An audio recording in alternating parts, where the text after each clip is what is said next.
क्या आप जानते हैं यह रहस्यमयी प्राणी आखिर श्री मंदिर के नील चक्र में क्यों है? इसका राज छिपा है ओडिशा के महाभारत के पन्नों में। हम बात कर रहे हैं नवगुंजर की, और इसकी कहानी आपको एक बहुत गहरी सीख देगी। कहते हैं अपने 12 साल के वनवास के दौरान एक दिन जंगल के बीचों बीच अर्जुन तपस्या में लीन थे। तभी उनके सामने एक ऐसा प्राणी आया जिसे देखकर वे घबरा उठे। उस प्राणी का सिर मुर्गे का था, गला मोर का, कंधा बैल का, देह शेर की, पैर हाथी, बाघ और हिरण के, पूंछ सर्प जैसी लहराती हुई। और सबसे अनोखी बात तो यह थी, उस प्राणी के पास एक हाथ मनुष्य का था जिसमें उसने एक कोमल सा कमल पकड़ रखा था। अर्जुन इस दृश्य को देखकर अचंभित थे और उन्होंने तुरंत ही अपना धनुष तान दिया आक्रमण करने के लिए। परंतु उस प्राणी में कुछ तो ऐसा था कि वे रुक गए।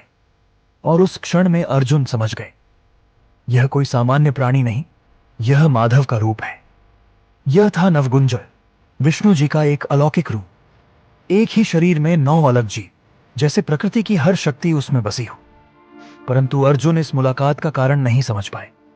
तब माधव ने उन्हें समझाया कि दैविकता का कोई एक रूप नहीं होता।